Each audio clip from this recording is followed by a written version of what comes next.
हाय दोस्तों, बहुत बहुत स्वागत है आप सभी लोग को राधे जीएस इनसाइड में।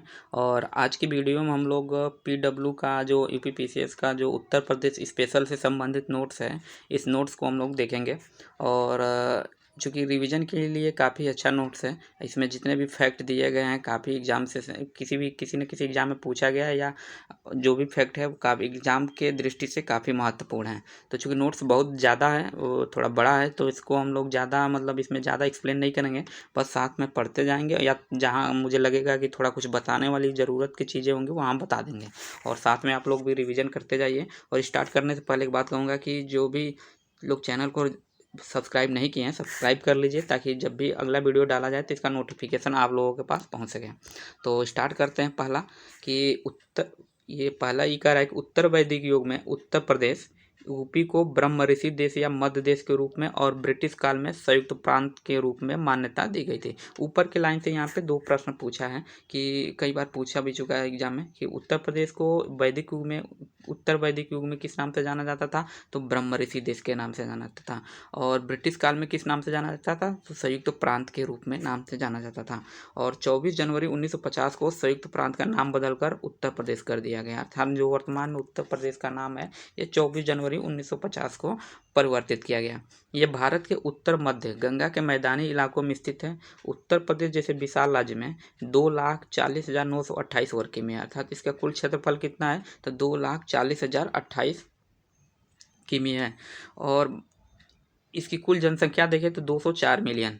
ये चूँकि 2011 की जनगणना के अनुसार है, तो वर्तमान में देखें तो और इसमें लगभग 25 करोड़ के करीब जनसंख्या यूपी में हो गई होगी। ठीक। और यहाँ विविध भूभाग, फसलें, खाद्य पदार्थ, जलवायु और इन सभी से आने वाली विविध सामुदायिक परंपराएं और आर्थिक गतिविधियां हैं। अपनी समृद्ध और विरासत, सुंदर परिदृश्य और राष्ट्र के लिए महत्वपूर्ण योगदान के कारण उत्तर प्रदेश को अक्सर भारत का हृदय स्थल कहा जाता था। तो महत्वपूर्ण योगदान के कारण उत्तर प्रदेश को क्या कहा जाता था, तो भारत का हृदय स्थल कहा जाता था। अगला है कि इसके नाम के संबंधित क्या क्या फैक्ट हैं। तो अंग्रेजों ने आगरा और अवध को एक प्रांत में मिला दिया और आगरा और अवध का संयुक्त प्रांत कहा जाने लगा। 1935 में इसका संक्षिप्त रूप से संयुक्त प्रांत कर दिया गया है। और 24 जनवरी 1950 को 24 जनवरी 1950 को संयुक्त प्रांत का नाम बदलकर क्या कर दिया गया, तो उत्तर प्रदेश कर दिया गया। मई 2017 में उत्तर प्रदेश सरकार ने प्रत्येक वर्ष 24 जनवरी को उत्तर प्रदेश दिवस मनाने की घोषणा की। यहाँ से प्रश्न कई बार पूछा जा चुका है कि उत्तर प्रदेश दिवस कब मनाया जाता है, तो 24 जनवरी को मनाया जाता है। और ये कब 24 जनवरी को उत्तर प्रदेश मनाने की घोषणा कब की गई, तो 2017 में। ठीक। अगला है कि उत्तर प्रदेश दिवस मनाने का प्रस्ताव तत्कालीन राज्यपाल राम नाईक ने रखा था। उत्तर प्रदेश दिवस 2023, ये पुराना फैक्ट है, तो ये जानकारी रखने की ज़रूरत नहीं है। और अब आते हैं क्षेत्रफल से संबंधित। तो क्षेत्रफल इसका देखें तो 2,40,928 वर्ग किमी है। यह भारत के क्षेत्रफल का 7.33% है। और राजस्थान, मध्य प्रदेश और महाराष्ट्र के बाद क्षेत्रफल की दृष्टि से यूपी का चौथे स्थान पर। ये दोनों फैक्ट बहुत इंपॉर्टेंट है कि उत्तर प्रदेश का क्षेत्रफल भारत के कुल क्षेत्रफल का कितना है, तो 7.33% है। और क्षेत्रफल के दृष्टि से यूपी कौन से स्थान पर है, तो चौथे स्थान पर है। सबसे पहले स्थान पर कौन है, राजस्थान है, उसके पास मध्य प्रदेश है, उसके बाद महाराष्ट्र है। ठीक। और राजधानी के बारे में देखें तो उत्तर प्रदेश की राजधानी कहाँ है, लखनऊ है। 1920 में सरकार को प्रांतीय सीट इलाहाबाद से लखनऊ स्थानांतरित कर दी गई थी। अगला इसका भौगोलिक पैरामीटर। तो अक्षांशीय विस्तार इसका देखें तो 23 डिग्री 52 मिनट उत्तर से लेके 31 डिग्री 28 मिनट उत्तर डिग्री है। मतलब उत्तर 31 डिग्री 28 मिनट उत्तर में है। तो यूपी को देखें तो पूर्ण रूप से ये कि कहाँ आता है, तो उत्तरी अक्षांश में, मतलब उत्तरी अक्षांश में आता है। विषुवतीय रेखा से ऊपर वाली जो भाग होती है उसे उत्तरी अक्षांश कहते हैं, और जो नीचे का होता है ये दक्षिणी अक्षांश है। ठीक। और देशांतरी विस्तार देखें तो 77 डिग्री 31 मिनट से 31 मिनट पूर्वी से लेके 84 डिग्री 39 मिनट पूर्व है। और उत्तर से दक्षिण इसका कुल विस्तार देखें, यूपी का उत्तर से दक्षिण विस्तार देखें तो 240 के, अर्थात ये वाली जो लंबाई है उत्तर से दक्षिण कितना है, 240 है। ठीक। और पूरब से पश्चिम कितना है, तो पूरब से पश्चिम इसका कितना है, तो 650 कितना है, 650 वर्ग किमी है। 650 किमी, सॉरी वर्ग नहीं, किमी केवल होगा। ठीक। और भारत की मानक मध्याह्न रेखा 82 डिग्री 30 मिनट पूर्व, जो कि मिर्ज़ापुर उत्तर प्रदेश इलाहाबाद से होकर गुजरती है, मतलब इलाहाबाद के पास से होकर गुजरती है, वो पूरे देश के लिए मानक समय के रूप में लिया गया। और सीमाएं देखें तो यूपी की सीमा 8 राज्यों अर्थात उत्तराखंड, हिमाचल प्रदेश, हरियाणा, राजस्थान, मध्य प्रदेश, छत्तीसगढ़, झारखंड, बिहार, साथ साथ 2 केंद्र शासित प्रदेश दिल्ली से लगते हैं। यह नेपाल के साथ अंतर्राष्ट्रीय सीमा साझा करती है। उच्च न्यायालय के बारे में देखें तो प्रयागराज लखनऊ बैच है। संभाग एवं जिले देखें तो इसमें उत्तर प्रदेश में कुल कितने संभाग हैं, मतलब कितने, इसकी में 18 प्रशासनिक प्रभाग जिसे कि मंडल भी बोलते हैं, ठीक है। और जिले कितने हैं तो 75 जिले हैं। कानपुर, मेरठ, लखनऊ मंडल में 6 जिले हैं, ठीक। मिर्ज़ापुर, आजमगढ़, बस्ती और सहारनपुर मंडल में कितने जिले हैं? 3 जिले हैं। क्षेत्रफल की दृष्टि राज्य का सबसे बड़ा जिला कौन सा है? लखीमपुर खीरी। और क्षेत्रफल की दृष्टि से सबसे छोटा जिला कौन है? हापुड़। यहाँ पे ये दोनों प्रश्न पूछे गए हैं कई बार आरओ में भी और पीसीएस वाले में भी, कि क्षेत्रफल की दृष्टि से राज्य का सबसे बड़ा जिला कौन है? लखीमपुर। और सबसे छोटा हापुड़ है। संसद में सीटें कितनी हैं? तो राज्यसभा में 31 सीटें हैं और लोकसभा में 80 सीटें हैं, जो कि सभी राज्यों में सबसे ज़्यादा हैं। विधानसभा में सीटें कितने हैं? विधानसभा में 403 निर्वाचित सदस्य हैं। और विधान परिषद में कितने हैं? तो विधान परिषद में 100 सदस्य निर्वाचित होते हैं। अगला उत्तर प्रदेश के चिन्ह के बारे में देखें और राज्य प्रतीकों के बारे में। तो प्रतीकों के बारे में, तो प्रतीक में एक मुहर शामिल है जो प्रयागराज में गंगा और यमुना नदियों के संगम को दर्शाती है। और पौराणिक मत्स्य की एक जोड़ी है। अवतार प्राणियों से हिंदू पौराणिक कथा अवध का प्रतिनिधित्व करने के लिए है। धनुष और तीर की जोड़ी क्या है इसमें? तो धनुष और तीर की जोड़ी भगवान राम और अयोध्या क्षेत्र के प्राचीन और सांस्कृतिक राजधानी का प्रतिनिधित्व करती है। अगला देखिए राज्य वृक्ष से संबंधित। तो उत्तर प्रदेश का राज्य वृक्ष क्या है? तो अशोक है। वैज्ञानिक नाम इसका क्या है? तो सराका अशोका। यहाँ फलियां परिवार की सिसाल्पिनियोडी उप परिवार से संबंधित एक पौधा है और यह शांति का प्रतीक भी है। यह माना जाता है कि इसे अक्सर मंदिरों के पास या पवित्र उपवनों में लगाया जाता है। अशोक के वृक्ष को क्या माना जाता है? तो इसे शांति का वृक्ष भी माना जाता है। अगला इसका राज्य पशु क्या है? तो उत्तर प्रदेश का राज्य पशु क्या है? बारहसिंगा है। इसे दलदली हिरण के नाम से भी जाना जाता है। वैज्ञानिक नाम इसका क्या है? रूसेवर्स डुवा उसेली। राज्य पंछी क्या है? तो उत्तर प्रदेश का राज्य पंछी सारस है, जिसे क्रेन नाम से भी जाना जाता है और इसका वैज्ञानिक नाम ग्रस एंटीगोन है। राज्य पुष्प क्या है? तो राज्य पुष्प इसका उत्तर प्रदेश का राज्य पुष्प पलासू या टेंसू है और वैज्ञानिक नाम इसका ब्यूटिया मोनोस्पर्मा है। राज्य खेल क्या है? तो उत्तर प्रदेश का राज्य खेल क्या होता है? उत्तर प्रदेश का राज्य खेल हॉकी है। और ये भौगोलिक सीमाएं से संबंधित हैं। तो इसका उत्तर प्रदेश से एकमात्र देश कौन सा लगा हुआ है? तो नेपाल लगा हुआ है, ठीक। मध्य प्रदेश राज्य भी लगा हुआ है, राजस्थान भी है इधर, और यहाँ पे नीचे की तरफ दक्षिण की तरफ मध्य प्रदेश है, बिहार लगा हुआ है, झारखंड है और एक जिला जो है छत्तीसगढ़ है। और यहाँ ये वो है सोनभद्र जिला है जो छत्तीसगढ़ से भी लगा रहता है, झारखंड से भी लगा है और ये मध्य प्रदेश से भी लगा है और बिहार से भी लगा है। अर्थात सोनभद्र जिला 4 राज्यों से, यूपी का सोनभद्र जिला कितने राज्यों से लगा हुआ है? तो 4 राज्यों से लगा हुआ है, बिहार, झारखंड, राजस्थान और मध्य प्रदेश। और इससे संबंधित कुछ फैक्ट देखते हैं। तो उत्तर प्रदेश की राज्य सीमाएं 8 राज्यों, एक केंद्र शासित प्रदेश दिल्ली और एक पड़ोसी देश नेपाल से लगती हैं। उत्तर में क्या कौन सा राज्य है? तो उत्तर में उत्तराखंड और नेपाल है। उत्तर पश्चिम में क्या है? तो हिमाचल प्रदेश है। दक्षिण में मध्य प्रदेश और छत्तीसगढ़ है। अगला इसमें देखिए तो पूर्व में कौन सा स्टेट लगा हुआ है? तो पूर्व में बिहार और झारखंड है। पश्चिम में इसके क्या है? तो हरियाणा, दिल्ली और राजस्थान है। उत्तर प्रदेश के जिले जो समवर्ती पड़ोसियों के साथ लगे हुए हैं, तो इसमें मध्य प्रदेश के साथ कौन कौन से जिले लगे हैं? तो उत्तर प्रदेश की सबसे लंबी सीमा रेखा किसके साथ है? तो मध्य प्रदेश के साथ है और इसके साथ कुल 11 जिले लगे हुए हैं, जिसमें कि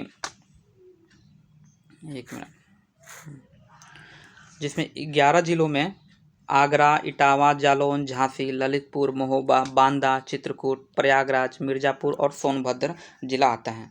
बिहार से कितने जिले लगे हुए हैं? तो 7 जिले लगे हुए हैं, जिसमें सोनभद्र, चंदौली, गाजीपुर, बलिया, देवरिया, कुशीनगर और महाराजगंज आते हैं। नेपाल से कितने जिले लगे हैं? तो नेपाल से 7 लगे हुए हैं। महाराजगंज, सिद्धार्थनगर, बलरामपुर, श्रावस्ती, बहराइच, लखीमपुर खीरी और पीलीभीत। उत्तराखंड से कौन कितने जिले लगे हुए हैं? तो उत्तराखंड को 9 नवंबर 2000 को उत्तर प्रदेश राज्य से अलग कर बनाया गया था और इसमें 7 जिले लगे हुए हैं। पहला सहारनपुर, मुजफ्फरनगर, बिजनौर, मुरादाबाद, रामपुर, बरेली और पीलीभीत।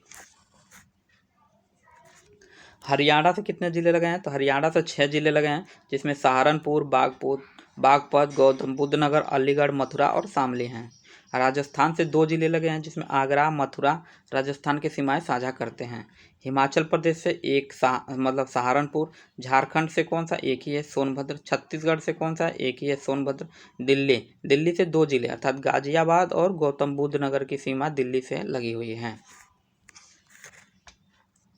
अगला कुछ इसी से संबंधित कुछ और भी फैक्ट हैं। तो उत्तर प्रदेश के साथ सीमा साझा करने वाले अन्य राज्यों के जिले, तो मध्य प्रदेश के कितने जिले उत्तर प्रदेश से लगते हैं? तो 14 जिले लगते हैं, जिसमें मुरैना, भिंड, दतिया, शिवपुरी, अशोकनगर, सागर, टीकमगढ़, निवासी, छतरपुर, सतना, पन्ना, रीवा और सिंधी। और एग्जाम थोड़ा टफ बनाने का एग्जामिनर का मन होगा तो ये सब फैक्ट पूछ लेता है कि अदर स्टेट के कौन से जिले यूपी से लगे हुए हैं, तो इसको भी एक बार थोड़ा देखते जाइएगा। बिहार का तो बिहार के 8 जिले उत्तर प्रदेश से लगे हुए हैं। पश्चिमी चंपारण, गोपालगंज, सिवान, सारण, भोजपुर, बक्सर, कैमूर और रोहतास। उत्तराखंड के 5 जिले लगे हुए हैं, जिसमें देहरादून, हरिद्वार, पौड़ी, नैनीताल और उधम सिंह नगर। हरियाणा के 7, जिसमें यमुनानगर, करनाल, पानीपत, सोनीपत, फरीदाबाद, पतवल, मेवात, जिसे मेवात नूह के नाम से भी जाना जाता है। और राजस्थान के 2 जिले हैं, भरतपुर और धौलपुर। राजस्थान की सीमा उत्तर प्रदेश से लगती है। अगला प्रश्न है कि अगला है कि हिमाचल प्रदेश का सिरमौर हिमाचल प्रदेश का एकमात्र जिला जिसकी सीमा उत्तर प्रदेश से लगती है। अगला है कि छत्तीसगढ़ के कौन से जिले लगे हैं? तो बलरामपुर छत्तीसगढ़ का एकमात्र जिला जिसकी सीमा उत्तर प्रदेश से लगी हुई है। और भी कुछ अन्य फैक्ट हैं जो एग्जाम में कई बार ये पूछे गए हैं और यहीं से भी आगे भी एग्जाम में पूछे जा सकते हैं। तो पहला क्या है? तो उत्तर प्रदेश का ललितपुर जिला 3 ओर से मध्य प्रदेश से घिरा हुआ है। ललितपुर जिला मध्य प्रदेश से 3 ओर से घिरा हुआ है। आप लोग उत्तर प्रदेश का नक्शा देखे होंगे तो एक जिला छोटा सा स्थान है, ये ऐसे ही लटकता हुआ, और इसके चारों तरफ कौन सा है? तो मध्य प्रदेश है, तो ये ललितपुर जिला है।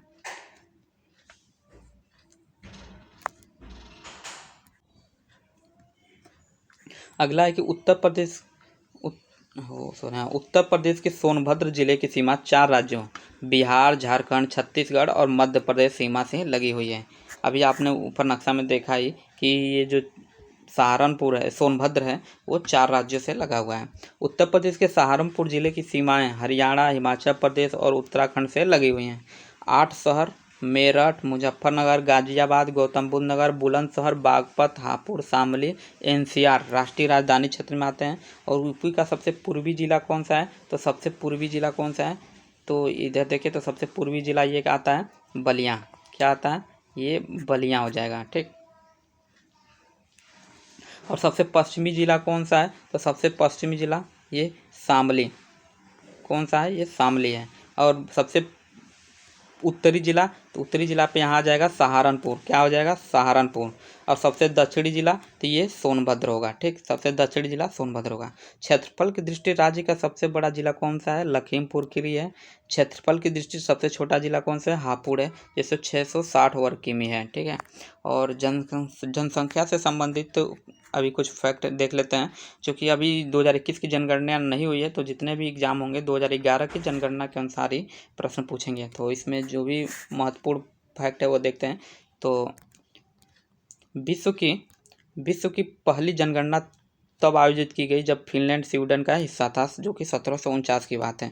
ब्रिटिश भारत में लॉर्ड मेयो 1871-72 में पहली जनगणना कराई गई थी और 1881 में लॉर्ड रिपन से जनगणना हर 10 वर्ष के अंतराल पर आयोजित की जाती है और एक नियमित प्रक्रिया है। जनगणना 2011 से संबंधित कुछ फैक्ट हैं। यह कुल मिलाकर 5वीं और आज़ादी के बाद 7वीं और 15वीं, कुल मिलाकर 15वीं और आज़ादी के बाद की 7वीं जनगणना है। जनगणना अधिनियम 1948 के तहत आयोजित की जाती है। 2011 की जनगणना का आदर्श वाक्य आता तो हमारी जनगणना हमारा भविष्य। 2011 की जनगणना आंकड़े 31 मार्च 2011 को जारी किए गए थे और 2011 के रजिस्ट्रार जनरल और जनगणना आयुक्त कौन थे? तो सी चंद्रमौली थे। जनगणना 1931 को अंग्रेजों द्वारा दी गई जाति आधारित जनगणना थी। अर्थात ये प्रश्न पूछा गया कि जाति पर आधारित कौन सी जनगणना थी, तो वो ये 1931 की जनगणना थी। वर्तमान में कई स्टेट भी हैं जो जातीय जनगणना करा रहे हैं, जिसमें कि उत्तर प्रदेश आ गया, आंध्र प्रदेश भी कराने वाला ही है हाल ही में। और अगला है कि यह भारतीय संविधान की 8वीं अनुसूची में उल्लिखित 22 भाषाओं में से 18 भाषाओं में आयोजित की जाएगी। उत्तर प्रदेश 2011 के जनगणना के महत्वपूर्ण आंकड़े देख लेते हैं। तो उत्तर प्रदेश का सबसे अधिक जनसंख्या वाला राज्य है, अर्थात भारत में सबसे अधिक जनसंख्या कहाँ है? तो उत्तर प्रदेश में है। तो इसकी कुल जनसंख्या कितनी है? तो 19,98,12,341। तो कुछ मोटा मोटी कहा जाए तो 20 करोड़ जनसंख्या थी और ये 2011 की जनगणना थी। लगभग 15 सालों में कम से कम 5 करोड़ तो बढ़ी गई होगी। तो पुरुष जनसंख्या कितनी है? तो 10 करोड़ के लगभग पुरुष जनसंख्या है और जो कि कुल जनसंख्या कितना है? तो 52% है। महिला जनसंख्या कितनी है? तो 9.5 करोड़ के करीब है और ये 47% है। यूपी में SC आबादी कितनी है? तो लगभग 4 करोड़ है। यूपी में ST आबादी कितनी है? तो 11 लाख। भारत की जनसंख्या का प्रतिशत कितना है? तो सबसे 16.51% कुल जनसंख्या का है। आबादी के लिहाज से सबसे ज़्यादा कहाँ जनसंख्या है? तो सबसे ज़्यादा उत्तर प्रदेश, उसके पास महाराष्ट्र, फिर बिहार है।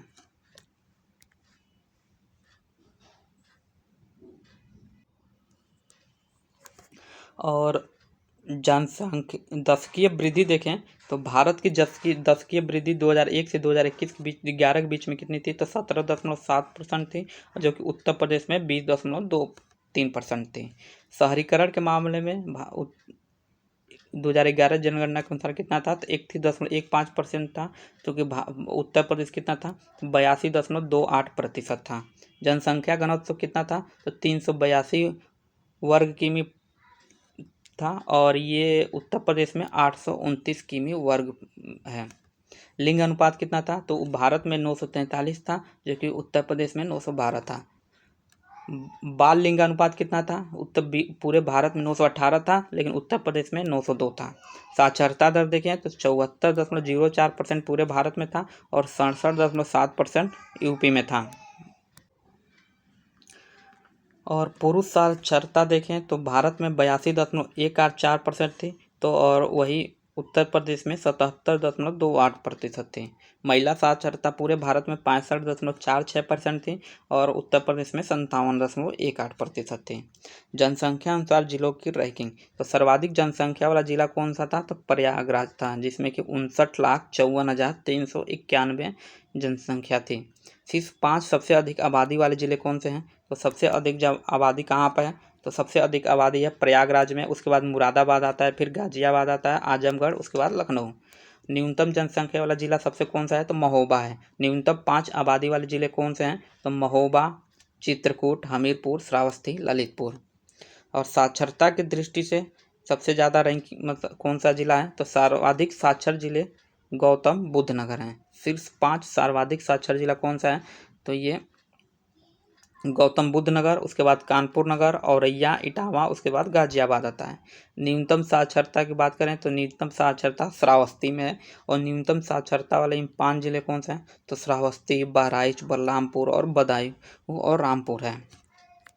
और जनसंख्या घनत्व तो देखें तो सबसे ज़्यादा जनसंख्या सबसे उच्चतम जनघनत्व की रैंकिंग से देखें तो गाजियाबाद में सबसे ज़्यादा है, जहाँ की एक मिनट, हाँ, सबसे ज़्यादा जनघनत्व तो गाजियाबाद में है, जहाँ की 3,971 व्यक्ति पर वर्ग किमी है और वाराणसी में वही 2395 व्यक्ति आ जाएंगे और लखनऊ में 1816 व्यक्ति होंगे। और न्यूनतम जनसंख्या बारे में देखें तो सबसे ज़्यादा न्यूनतम जनसंख्या कहाँ है, तो ललितपुर में है। उसके बाद सोनभद्र आता है, फिर हमीरपुर आता है। और लिंगानुपात देखें तो उच्चतम लिंगानुपात की रैंकिंग कहाँ है, सबसे जौनपुर में जहाँ की 1024 है। उसके बाद आजमगढ़ है जहाँ 1019 है, और उसके बाद देवरिया है जहाँ 1017 है। और न्यूनतम लिंगानुपात देखें तो गौतम बुद्ध नगर जहाँ 851 है, बागपत और हमीरपुर है। शिशु लिंगानुपात उच्चतम कहाँ है, तो बलिरामपुर में जहाँ 950 है, और न्यूनतम कहाँ है, तो न्यूनतम बागपत में 841 है जहाँ पे। उसके बाद से अनुसूचित जातियां एवं जनजातियों से अनुसूचित जाति एवं जनजातियों से संबंधित फैक्ट है। तो सर्वाधिक अनुसूचित जाति जनसंख्या वाला जिला कौन सा है, तो सीतापुर है। अनुसूचित जाति जनसंख्या पर जिलों की रैंकिंग क्या है, तो सबसे ज़्यादा अनुसूचित जाति सीतापुर, प्रयागराज, हरदोई हैं। सबसे कम अनुसूचित जाति वाला जनसंख्या वाला जिला कौन सा है, बागपत है। सर्वाधिक अनुसूचित जनजाति जनसंख्या वाला जिला कौन सा है, तो सोनभद्र है। और अनुसूचित जनजाति की जनसंख्या पर जिलों की रैंकिंग क्या है, तो सोनभद्र, बलिया और देवरिया। न्यूनतम अनुसूचित जनजाति की जनसंख्या वाला जिला कौन सा है, तो बागपत है। और शहरी ग्रामीण से संबंधित कुछ फैक्ट हैं। तो गाजियाबाद यहाँ शहरी जनसंख्या का प्रतिशत सबसे अधिक है, जो कि 67.6% है। शहरीकरण प्रतिशत के आधार पर रैंकिंग, तो गाजियाबाद में सबसे ज़्यादा शहरीकरण, उसके बाद लखनऊ, फिर कानपुर नगर, गौतम बुद्ध नगर और मेरठ है। और सबसे कम देखें तो श्रावस्ती में जहाँ 3.5% में शहरी आबादी का प्रतिशत सबसे कम है। और ग्रामीण जनसंख्या के आधार पर रैंकिंग देखें तो सबसे ज़्यादा ग्रामीण कहाँ है, श्रावस्ती, कुशीनगर, महाराजगंज, सुल्तानपुर और प्रतापगढ़ है।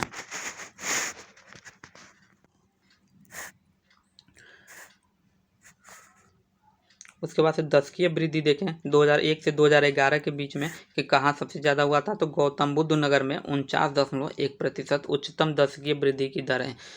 चूँकि गौतम बुद्ध नगर और इसके बाद गाजियाबाद का स्थान है। सबसे ज़्यादा यहाँ पे दशकीय वृद्धि होने का कारण ये है कि यहाँ पे औद्योगिक ये जगह है और यहाँ पे लोगों को रोजगार भी मिलता है, तो यहाँ से लोग पलायन करके यहाँ पे लोग जाके बसना स्टार्ट कर दिए थे। अगला है कि दशकीय वृद्धि के आधार पर रैंकिंग क्या है, तो सबसे ज़्यादा गौतम बुद्ध नगर, उसके बाद गाजियाबाद, फिर श्रावस्ती। कानपुर नगर की दशकीय विकास की दर सबसे कम थी, 9.9% थी। और धर्म के आधार पर जनसंख्या क्या है, तो सबसे ज़्यादा हिंदू हैं, लगभग 80% के करीब। उसके बाद मुस्लिम है, सिख हैं, ईसाई और जैन बौद्ध हैं। और 2011 की जनगणना यूपी में जनजाति से संबंधित कुछ फैक्ट हैं, तो इसको देख लेते हैं। तो यूपी में कुल आबादी की अनुसूचित जाति, जैसे एसटी कहते हैं, कि आबादी का प्रतिशत कितना है, तो 0.6% है। थारू जनसंख्या की दृष्टि से सबसे बड़ी जनजाति है। थारू जनजाति अपने मृत परिवार के सदस्यों के अंतिम संस्कार के दिन के रूप में दिवाली का शोक उत्सव के रूप में मनाते हैं। एक प्रश्न पूछता है कि कौन सी जनजाति दिवाली को शोक के रूप में मनाती है, तो ये थारू जनजाति है। यूपी में सबसे ज़्यादा अनुसूचित जनजाति वाले अनुसूचित जनजाति आबादी वाले जिले सोनभद्र, बलिया और देवरिया हैं। यूपी में सबसे कम अनुसूचित जनजाति वाला जिला कौन सा है, तो बागपत है। थारू और जनजातियों से संबंधित कुछ अन्य महत्वपूर्ण फैक्ट हैं। तो थारू जनजाति उत्तर प्रदेश के भारत नेपाल सीमा, बलरामपुर, बहराइच, लखीमपुर, पीलीभीत और तराई के मैदान में रहने वाले स्वदेशी लोगों का एक जातीय समूह है। यूपी में थारू की कुल जनसंख्या कितना है, तो अगर जो कुल जनसंख्या देखें तो 1,05,291 हैं, जिसमें कि 93,687 पुरुष और 91,604 महिलाएं हैं। और हालांकि ये 2011 की जनगणना भी। अगरिया जनजाति के बारे में देखें तो ये जनजाति मुख्य रूप से दक्षिण पश्चिम उत्तर प्रदेश के ललितपुर जिले में पाई जाती है। और यह जनजाति खनन में अपने कौशल के लिए जानी जाती है और यह पारंपरिक रूप से लौह अयस्क और मैग्नीज के निष्कर्षण में शामिल होती है। बैगा जनजाति मुख्य रूप से दक्षिण पूर्वी उत्तर प्रदेश के सोनभद्र जिले में पाई जाती है। वे आयुर्वेदिक दवाओं के अपने पारंपरिक ज्ञान के लिए जाने जाते हैं और वन आधारित आजीविका पर ये कुशल हैं। बुक्सा जनजाति मुख्य रूप से सोनभद्र जिले में पाई जाती है। कहाँ पाई जाती है ये बुक्सा, तो सोनभद्र में। वे लोहे के काम में अपने कौशल के लिए जाने जाते हैं। बुक्सा पारंपरिक रूप से लोहे के औजारों के निर्माण में कार्य में शामिल हैं। घासिया जनजाति तो मुख्य रूप से यूपी के सोनभद्र और मिर्जापुर के क्षेत्र में ये पाई जाते हैं, घासिया जनजाति। गौड़ जनजाति के बारे में देखें तो गौड़ जनजाति भारत के सबसे बड़ी जनजातियों में से एक है। उत्तर प्रदेश में मुख्य रूप से सोनभद्र मिर्ज़ापुर, सोनभद्र और चंदौली जिले में पाई जाती है। मुख्य रूप से कृषि वन आधारित आजीविका में शामिल है। कोल जनजाति, तो कोल जनजाति मुख्य रूप से पूर्वी उत्तर प्रदेश के बलरामपुर, गोंडा, बस्ती, सिद्धार्थनगर जिले में पाई जाती है। वे टोकरी बुनाई में अपने कौशल के लिए जानी जाती हैं और पारंपरिक रूप से बांस और बेत की टोकरियाँ तो बांस और बेत की टोकरियों के उत्पादन में शामिल होती हैं। उसके बाद से खरवार जनजाति। खरवार जनजाति मुख्य रूप से दक्षिण पूर्वी उत्तर प्रदेश के मिर्ज़ापुर, सोनभद्र, चंदौली जिले में पाई जाती है। यूपी की ये जनजातियाँ मुख्य रूप से कृषि वन आधारित आजीविका में लगी हुई हैं। सहरिया जनजाति। सहरिया जनजाति मुख्य रूप से उत्तर प्रदेश के दक्षिण पश्चिमी क्षेत्र झांसी, ललितपुर जिले में पाई जाती है। यह मुख्य रूप से कृषि आधारित आजीविका में संलग्न है। अगला एक, उत्तर प्रदेश में कौन प्रथम स्थान में आया था? तो यूपी का प्रथम राज्यपाल कौन थी? तो ये सरोजिनी नायडू थी। यूपी के पहले मुख्यमंत्री कौन थे? तो पंडित गोविंद बल्लभ पंत थे। अगला कि यूपी के पहले उप मुख्यमंत्री कौन थे? तो यूपी के पहले उप मुख्यमंत्री चौधरी नारायण सिंह थे। यूपी की पहली महिला मुख्यमंत्री कौन थी? तो ये सुचिता कृपलानी थी। और यूपी में ये एक प्रश्न ये भी पीसीएस में कई बार पूछा हुआ है कि उत्तर प्रदेश में कितनी महिलाएं मुख्यमंत्री रह चुकी हैं? तो वर्तमान समय तक केवल 2 महिला मुख्यमंत्री हैं। एक सुचिता कृपलानी जो पहली मुख्यमंत्री थी और एक दूसरी हैं सुश्री मायावती। इलाहाबाद उच्च न्यायालय के प्रथम मुख्य न्यायाधीश कौन थे? तो वाल्टर मॉर्गन जो स्वतंत्रता से पहले थे। और विधु भूषण मलिक कौन थे? तो ये स्वतंत्रता के बाद पहले उच्च न्यायालय के न्यायाधीश थे। यूपी विधानसभा के प्रथम अध्यक्ष कौन थे? तो ये राजश्री श्री पुरुषोत्तम दास टंडन जी थे। यूपी के पहले लोकायुक्त कौन थे? जस्टिस विशंभर दयाल। यूपी के प्रथम मुख्य सूचना आयुक्त कौन थे? तो मोहम्मद असगर थे। यूपी विधान परिषद के प्रथम सभापति कौन थे? तो चंद्रभाल आज़ादी के बाद थे। यूपी का पहला विश्वविद्यालय कौन था? तो इलाहाबाद विश्वविद्यालय जिसकी स्थापना 1887 में की गई थी। पहला जैव प्रौद्योगिकी पार्क तो बक्सी का तालाब लखनऊ में जो है। एशिया का पहला डीएनए बैंक कहाँ था? तो बायोटेक पार्क लखनऊ में है। उसके बाद उत्तर प्रदेश में प्रथम राज्य आपातकाल कब लगाया गया था? तो फरवरी 1968 से फरवरी 1969 तक। यूपी के सबसे पहले युवा मुख्यमंत्री कौन थे? तो अखिलेश यादव थे। यूपी के सबसे अधिक बार मुख्यमंत्री कौन रही हैं? तो कुमारी सुश्री मायावती जी हैं जो कि 4 बार रह चुके हैं। और अगला देखें तो इतिहास के क्षेत्र में उत्तर प्रदेश का स्थान, ठीक है। तो संयुक्त प्रांत के प्रथम राज्यपाल कौन थे? तो हरकोर्ट बटलर थे जो कि 1921 से 1950 तक थे। आगरा के प्रथम राज्यपाल कौन थे? तो आगरा के प्रथम राज्यपाल सर सीटी मेटकाफ थे। आगरा और अवध के संयुक्त प्रांत के पहले लेफ्टिनेंट गवर्नर कौन थे? तो सर जेम्स जॉन डिग्लस लॉर्ड टाउचे थे। अवध के प्रथम नवाब कौन थे? तो अवध के प्रथम नवाब शहादत अली खान थे। उत्तर प्रदेश में कांग्रेस का पहला अधिवेशन कब हुआ था? तो इलाहाबाद 1888 में हुआ था और यहाँ के शायद अध्यक्ष जॉर्ज यूले थे। उत्तर प्रदेश का प्रथम हिंदी समाचार कौन सा है? तो बनारस अखबार है। उत्तर बुद्ध का प्रथम उपदेश कहाँ दिए थे? तो ये सारनाथ वाराणसी में दिए थे। और शिक्षा के क्षेत्र में उत्तर प्रदेश का प्रथम में देखें तो पहला उत्तर प्रदेश का प्रथम विश्वविद्यालय कौन सा है? तो इलाहाबाद विश्वविद्यालय जो कि 1887 में स्थापना किया गया था। उत्तर प्रदेश का पहला इंजीनियरिंग कॉलेज तो रुड़की में सिविल इंजीनियर्स 1847 में। बनारस हिंदू विश्वविद्यालय 1916 में। और उत्तर प्रदेश का पहला मेडिकल कॉलेज तो सरोजिनी नायडू मेडिकल कॉलेज, पहले थॉमसन कॉलेज था जिसे आगरा 1854 में स्थापना की गई थी। उत्तर प्रदेश का पहला कृषि विश्वविद्यालय तो जीबी पंत कृषि विश्वविद्यालय। भारत में पहला उर्दू अकादमी तो लखनऊ उत्तर प्रदेश में। भारत का पहला विकलांग विश्वविद्यालय चित्रकूट उत्तर प्रदेश में जिसे जगत गुरु रामभद्राचार्य विकलांग विश्वविद्यालय कहा जाता है। प्रथम संस्कृत महाविद्यालय की स्थापना तो बनारस रेजिडेंट डेक्कन 1791 में किया था इन्होंने। आधारभूत ढांचे के क्षेत्र में उत्तर प्रदेश में प्रथम तो उत्तर प्रदेश में पहली मेट्रो कहाँ आया था? तो लखनऊ में आया था। उत्तर प्रदेश का पहला एक्सप्रेसवे कौन सा है? तो यमुना एक्सप्रेसवे। उत्तर प्रदेश का पहला राष्ट्रीय राजमार्ग NH 34 उत्तर प्रदेश में राज्य में मेरठ के पास जो हरियाणा राज्य में लोहारू के पास जुड़ता है। उत्तर प्रदेश का पहला रेलवे स्टेशन कौन था? तो कानपुर रेलवे स्टेशन जो कि 1859 में स्थापित हुआ था। उत्तर प्रदेश की पहली ट्रेन तो प्रयागराज से कानपुर के बीच चली थी। यूपी का पहला बायोटेक्नोलॉजी पार्क तो बक्सी तालाब लखनऊ में। एशिया का पहला डीएनए बैंक तो बायोटेक पार्क लखनऊ। भारत का पहला वाईफाई स्मारक ताजमहल 2015 से। और यूपी का पहला फिल्म सेंटर कहाँ बना है? तो गौतम बुद्ध नगर जो कि नोएडा में है। और पर्यावरण के क्षेत्र में उत्तर प्रदेश का में प्रथम क्या है, तो उत्तर प्रदेश की पहली रामसर साइट कौन सी है, तो ऊपरी गंगा नदी, जो कि 2005 में इसको रामसर साइट में घोषित किया गया था। और उत्तर प्रदेश का नेशनल पार्क क्या है, तो दुधवा नेशनल पार्क। उत्तर प्रदेश का पहला वन्य जीव अभ्यारण्य चंद्रप्रभा वन्य जीव अभ्यारण्य है। उत्तर प्रदेश का पहला टाइगर रिजर्व कौन सा है, तो दुधवा टाइगर रिजर्व है। उत्तर प्रदेश का पहला चिड़ियाघर कौन सा है, तो नवाब वाजिद अली शाह, जो कि लखनऊ में है। और पहला यूनेस्को विश्व धरोहर स्थल कौन सा है, तो आगरा किला और ताजमहल है। पुरस्कारों के क्षेत्र में उत्तर प्रदेश में प्रथम के बारे में देखें तो उत्तर प्रदेश में पहला भारत रत्न किसे दिया गया था, तो जवाहरलाल नेहरू और गोविंद बल्लभ पंत, जो कि 1955 में दिया गया था। उत्तर प्रदेश की प्रथम महिला भारत रत्न कौन है, तो इंदिरा गांधी 1971 है। उत्तर प्रदेश में पहला पद्मश्री पुरस्कार किसे मिला, तो अखिल चंद्र मिश्रा को, जो कि 1954 में मिला था। उत्तर प्रदेश में पहली महिला पद्मश्री पुरस्कार कौन है, तो मोना चंद्रावती गुप्ता 1965 के। उत्तर प्रदेश में पहला पद्म भूषण पुरस्कार कहाँ किसको दिया गया, तो अमरनाथ झा, शांति स्वरूप, मैथिली शरण गुप्त, एस नारायण शास्त्री 1954 में। उत्तर प्रदेश से पहली महिला पद्म भूषण पुरस्कार, तो रामेश्वरी नेहरू 1955 में। उत्तर प्रदेश में पहला पद्म विभूषण पुरस्कार किसे मिला, तो विजय लक्ष्मी पंडित 1962 में। और कुछ मिसलेनियस संबंधित प्रश्न है, तो देखते हैं। प्रथम महिला वकील कौन थी, तो कार्नेलिया सोराबजी। भारत का पहला ग्रामीण बैंक कहाँ स्थापित हुआ, तो मुरादाबाद और गोरखपुर में, जो कि 2 अक्टूबर 1975 में स्थापित किया गया था।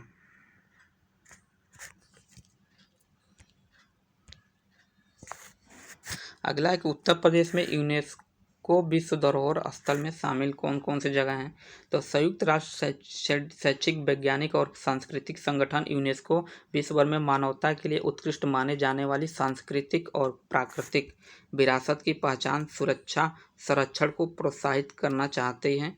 यह 1972 में यूनेस्को द्वारा अपनाई गई विश्व सांस्कृतिक और प्राकृतिक विरासत के संरक्षण से संबंधित कन्वेंशन नामक एक अंतर्राष्ट्रीय संधि से सन्निहित है। स्थलों को यूनेस्को के विश्व धरोहर का दर्जा तभी मिलता है जब इसका अद्भुत सार्वभौमिक मूल्य हो और 10 चयन आधारित मानदंडों में से कम एक हो। वर्तमान में भारत में 42 यूनेस्को विश्व धरोहर स्थल हैं, जिनमें 34 सांस्कृतिक, 7 प्राकृतिक और 1 मिश्रित स्थल शामिल हैं।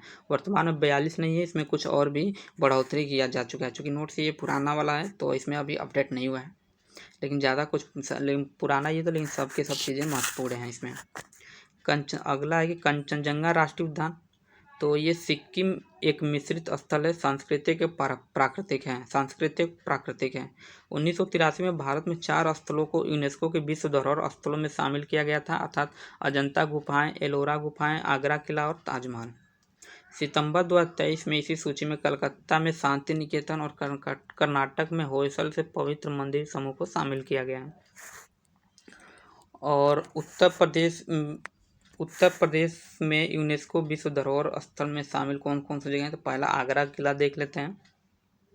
यमुना नदी के तट पर स्थित आगरा किला, जिसे लाल किला, फोर्ट रोजिया किला एवं अकबरी के नाम से भी जाना जाता है, आगरा में घूमने का लोकप्रिय जगहों में से एक है। इसका निर्माण तीसरे मुगल सम्राट अकबर ने 1555 ईस्वी में बादलगढ़ के अवशेषों पर करवाया था। इसे 1983 में यूनेस्को द्वारा विश्व धरोहर स्थल घोषित किया गया है। अगला देखें ताजमहल के बारे में थोड़ा, तो इसे भी 1983 में यूनेस्को द्वारा विश्व धरोहर स्थल घोषित किया गया। यह इंडो इस्लामिक वास्तुकला का प्रमुख नमूना है। इसे मुगल बादशाह शाहजहां ने अपनी पत्नी मुमताज महल की याद में बनवाया था, जिसका निर्माण 1632 में शुरू हुआ और 1648 में पूरा हुआ था।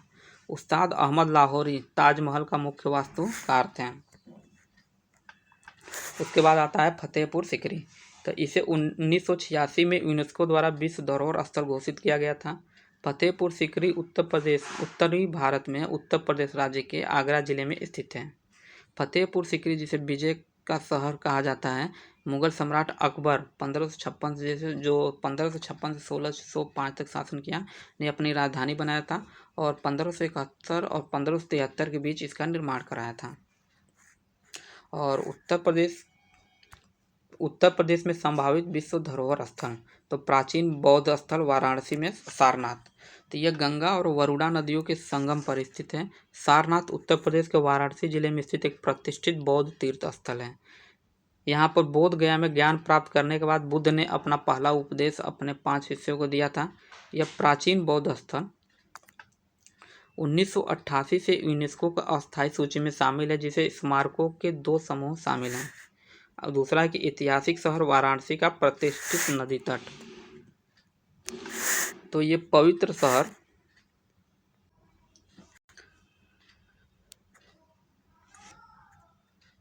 शहर वाराणसी दुनिया की सबसे प्राचीन जीवित शहरों में से एक है। गंगा नदी के 6.5 किमी लंबे तटवर्ती घाटों को 2021 में यूनेस्को विश्व धरोहर स्थलों के अस्थायी सूची में जोड़ा गया था। हालांकि कुल मिलाकर 88 घाट हैं। 80 घाट, दशाश्वमेध घाट, मणिकर्णिका घाट, पंचगंगा घाट और आदि केशव घाट वाराणसी में घूमने के लिए सबसे प्रमुख स्थान है। प्रतिष्ठित ब्रोकेड साड़ी। बनारस साड़ी की बुनाई विरासत वर्तमान में काफ़ी हद तक बरकरार है। बड़ी संख्या में बुनकर अभी भी अपने मूल घरों और सक्रिय करघों में हैं। डिजाइन और रूपांकन वास्तुकला से लिए गए हैं। बुनकरों में बनारस शहर की लगभग 25% आबादी लगभग 1,10,000 शामिल हैं, जो 300 से 1,000 वर्षों के बीच शहर में अपनी उपस्थिति दर्ज करते हैं।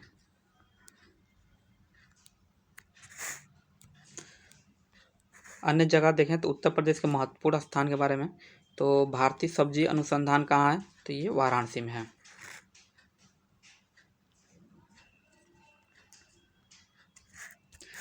भारतीय हथकरघा प्रौद्योगिकी स्थान कहाँ है, तो चौका घाट वाराणसी में है। भारतीय दलहन अनुसंधान कहाँ है, कानपुर। किसी भी एग्जाम में और यूपी का एग्जाम होते ये क्वेश्चन यहाँ से जरूर होता है, मिलान करने वाला कि कौन सा स्थान कहाँ पे है। तो उत्तर प्रदेश में वस्त्र प्रौद्योगिकी स्थान कहाँ है, कानपुर में है। राष्ट्रीय चीनी स्थान कहाँ है, कानपुर में है। भारतीय पशु चिकित्सा अनुसंधान तो इज्जतनगर बरेली में। भारतीय कालीन प्रौद्योगिकी स्थान भदोही में है। भारतीय चारागाह स्थान अनुसंधान कहाँ है, तो झांसी में है। भारतीय गन्ना अनुसंधान संस्थान कहाँ है, तो लखनऊ में है। केंद्रीय उपोष्ण कटिबंधीय बागवानी संस्थान कहाँ है, तो लखनऊ में है। डिजाइनर और मानक संगठन का अनुसंधान कहाँ है, तो लखनऊ में है। बीरबल साहनी पूरा वनस्पति विज्ञान कहाँ है, तो लखनऊ में यह भी है। उसके बाद केंद्रीय औषधि और सुगंधित पौधा स्थान कहाँ है, तो ये भी लखनऊ में है। औद्योगिक विश्व विज्ञान अनुसंधान कहाँ है, तो ये भी लखनऊ में है। राष्ट्रीय मछली अनुवंशिक संस्थान ब्यूरो कहाँ है, ये भी तो लखनऊ में ही है। उसके बाद से है केंद्रीय औषधि अनुसंधान कहाँ है, ये भी लखनऊ में है। राष्ट्रीय वनस्पति अनुसंधान संस्थान कहाँ है, तो लखनऊ में है। भारतीय अनाज भंडारण प्रबंधन एवं अनुसंधान संस्थान कहाँ है, तो हापुड़ में है।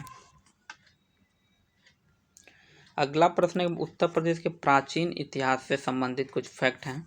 तो सभी लोग इसे पता ही होगा कि इतिहास को 3 कालखंडों में बांटा जाता है। एक प्राग ऐतिहासिक युग, जिसे पसाड़ युग भी कहते हैं, एक आद्य ऐतिहासिक युग और एक ऐतिहासिक युग।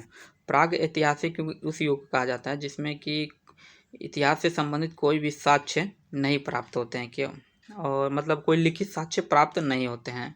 और आद्य ऐतिहासिक युग में लिखित साक्ष्य तो प्राप्त होते हैं, लेकिन उसे अभी तक मतलब डिकोड नहीं किया गया है या उसे पढ़ा नहीं गया है। और ऐतिहासिक युग उस कालखंड को कहते हैं जहाँ से लिखित साक्ष्य प्राप्त हो शुरू हो जाता है।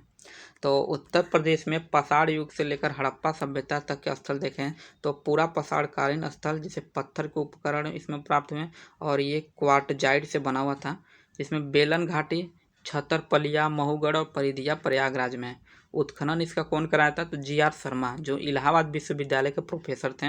बेलन घाटी के लोहदा नीला क्षेत्र अस्थि निर्मित मातृ देवी की मूर्ति मिली है।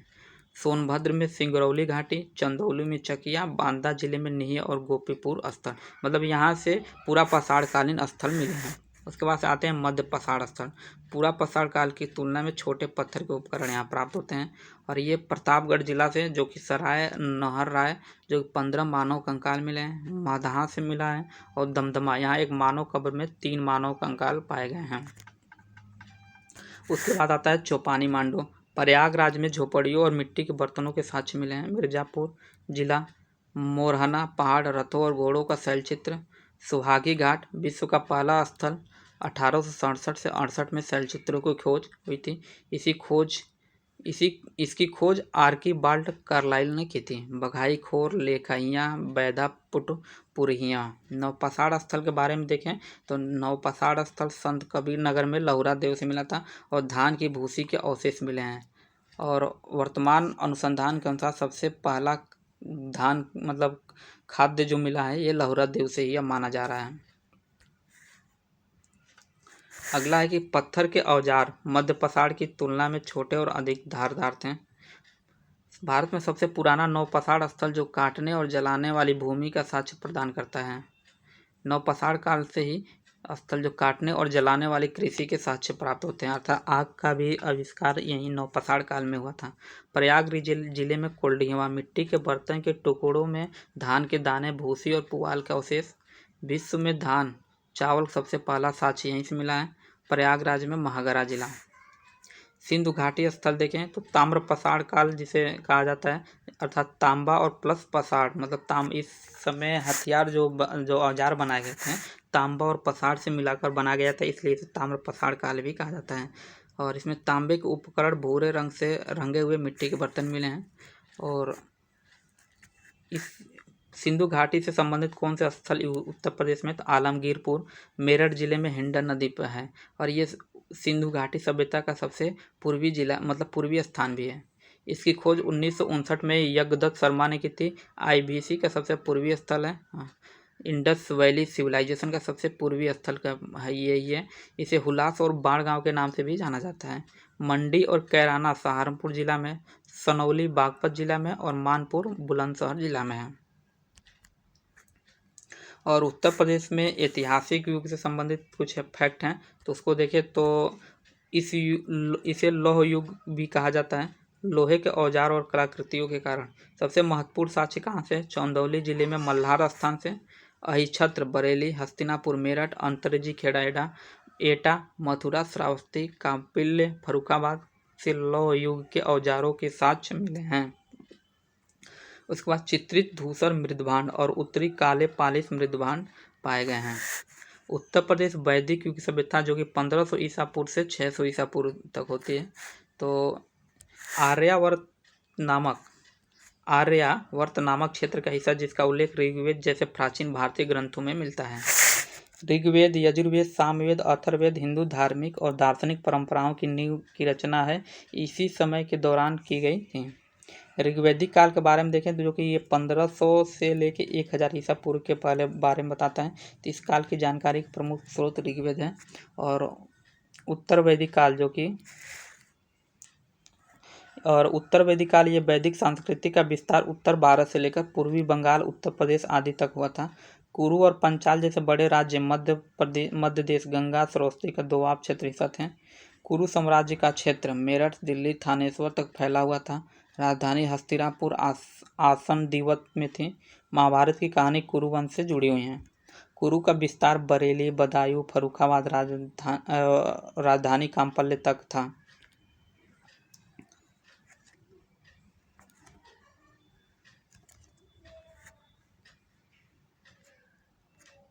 और भी कुछ महत्वपूर्ण फैक्ट के बारे में देखें तो महाजनपदों के काल में दूसरे शहरीकरण काल के रूप में जाना जाता है, अर्थात महाजनपद काल को दूसरे शहरीकरण के रूप में जाना जाता है। पहले शहरीकरण के रूप में किसे जाना जाता था, तो इंडस वैली सिविलाइजेशन को।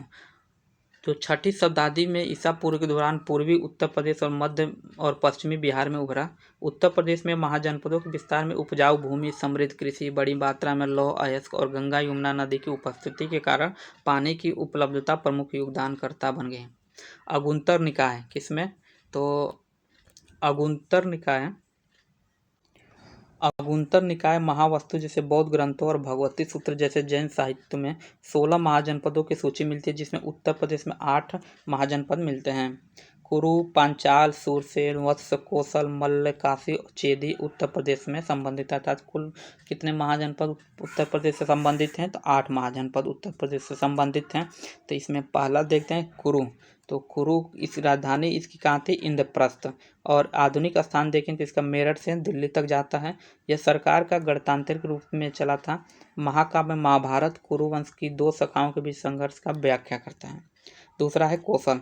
तो कौशल की राजधानी कहाँ थी? तो श्रावस्ती थी। आधुनिक स्थान ये अवध का जो क्षेत्र पड़ता है, जो अयोध्या बस्ती, ये संत कबीर नगर आते हैं, ये कौशल के अंतर्गत आते थे। कौशल में कपिलवस्तु के शाक्यों का जनजातीय गणतांत्रिक क्षेत्र भी शामिल था। कपिलवस्तु में बनी गौतम बुद्ध का जन्म स्थान था। प्रसिद्ध राजा प्रसेनजीत बुद्ध के समकालीन थे। जो प्रसेनजीत थे किसके, यहाँ कौशल के राजा प्रसेनजीत किसके समकालीन थे? तो बुद्ध के समकालीन थे। दूसरा है पंचाल। राजधानी अहिच्छत्र उत्तरी राजधानी और कामपिल्ल दक्षिणी राजधानी थी। आधुनिक स्थान इसका देखें तो बरेली, बदायूं और फर्रुखाबाद है। प्रसिद्ध शहर कन्नौज पांचाल साम्राज्य में स्थित था। बाद में शासन का स्वरूप राजतंत्र से गणतंत्र में परिवर्तित हो गया। अगला है सूरसेन। तो राजधानी कहाँ थी इसका? तो मथुरा था। आधुनिक स्थान मथुरा भी है। मेघसनी के समय स्थान कृष्ण पूजा का केंद्र था। अवंतीपुर बुद्ध का शिष्य सूरसेन का प्रमुख स्थान था। उसके बाद आता है वत्स। इसकी राजधानी कौशाम्बी थी, जो आधुनिक स्थान प्रयागराज से संबंधित है। वत्स को वत्स के नाम से भी जाना जाता है। वत्स को वत्स के नाम से भी जाना जाता है। यह यमुना नदी के तट पर स्थित है। यहाँ महाजनपद शासन के राजतंत्रीय स्वरूप का पालन करता था। यह व्यापार और अन्य आर्थिक गतिविधियों के लिए जाना जाता था। और अगला है कि मल्ल। इसकी राजधानी कुशीनगर पावा थी। आधुनिक स्थान देवरिया, गोरखपुर, पड़ौना और कुशीनगर है। बुद्ध ने कुशीनगर में महापरिनिर्वाण प्राप्त किया और भगवान महावीर ने पावा निर्वाण प्राप्त किया था। और ये कुशीनगर हमारा चूँकि होम टाउन भी है, तो यहाँ के बारे में, कुशीनगर के बारे में हम काफ़ी अच्छी तरह से बता सकते हैं। यहाँ पे बुद्ध से संबंधित काफ़ी मतलब पर्यटन स्थल ये विकास किया गया है बुद्ध से संबंधित। अगला है काशी। तो राजधानी इसकी कहाँ है? तो वाराणसी। आधुनिक स्थान कहाँ है? तो वाराणसी ही है आधुनिक स्थान। और इस शहर का नाम मत्स्य पुराण में वर्णित वरुणा और 80 नदियों के नाम पर रखा गया है। कौशल ने काशी पर अधिकार कर लिया था। उसके बाद से चेदी। तो राजधानी सोतथविति थी। आधुनिक स्थान बांदा बुंदेलखंड क्षेत्र में आता है। इसका उल्लेख ऋग्वेद में मिलता है। राजा शिशुपाल वासुदेव कृष्ण ने पांडव राजा युधिष्ठिर के राजसी युग के दौरान उनका वध किया था। आप जितने लोग भी महाभारत देखे होंगे, उसमें जो शिशुपाल आता है, जो कृष्ण को काफ़ी अपमानित करता है, तो उसके बाद से कृष्णदेव जी इसका गला काट देते हैं अपने सुदर्शन चक्र से। तो ये वही शिवपाल है जो कि चेदी वंश का मतलब चेदी राज्य से संबंधित था। उसके बाद उत्तर प्रदेश में बौद्ध एवं जैन से संबंधित कौन कौन से मुख्य फैक्ट हैं? तो सबसे महत्वपूर्ण धर्मों में से एक बौद्ध धर्म की जड़ें उत्तर प्रदेश में गहरी हैं। गौतम बुद्ध का अधिकांश तपस्वी जीवन कहाँ बीता है? तो उत्तर प्रदेश में बीता है। उत्तर प्रदेश में बौद्ध स्थल कहाँ है? तो वाराणसी। पहले देखें तो बोध गया। बिहार में ज्ञान प्राप्त करने के बाद बुद्ध सारनाथ गए हैं। बुद्ध ने धम्म चक्र के गति देने के लिए वाराणसी के पास सारनाथ में 5 भिक्षुओं को अपना पहला उपदेश दिया और एक ऐसे धर्म की नींव रखी जो न केवल भारत में बल्कि चीन और जापान जैसे सुदूर देशों तक फैल गए। धर्म चक्र प्रवर्तन सूत्र पहला उपदेश है। सारनाथ में स्थित धम्मेक स्तूप यह पवित्र स्थान माना जाता है जहाँ सबसे पहले बौद्ध धर्म की आवाज़ सुनी गई थी। उसके बाद आता है श्रावस्ती। गौतम बुद्ध ने अपने मठवासी जीवन के दौरान अधिकतम समय लगभग 25 वर्ष कहाँ बिताया था? तो ये श्रावस्ती में बिताया था सबसे ज़्यादा। और श्रावस्ती की राजधानी कौशल थी।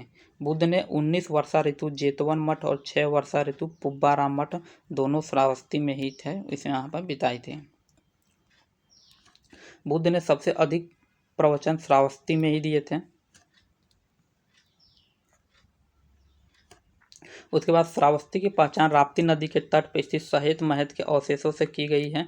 यह प्राचीन कौशल साम्राज्य की राजधानी थी और बौद्धों के लिए पवित्र है, क्योंकि यहाँ पर भगवान बुद्ध ने तीर्थिका विधर्मियों को भ्रमित करने के लिए अपने सबसे बड़े चमत्कार किए थे। इन चमत्कारों में बुद्ध द्वारा अपनी कई छवियां बनाना शामिल है, जो बौद्ध कला का एक पसंदीदा विषय रहा है। उसके बाद आता है कुशीनगर। कहा जाता है कि बुद्ध ने कुशीनगर में महापरिनिर्वाण प्राप्त किया था। रामाभार स्तूप कुशीनगर में स्थित है। काफ़ी ये बौद्धों के लिए काफ़ी अच्छा पर्यटन स्थल है।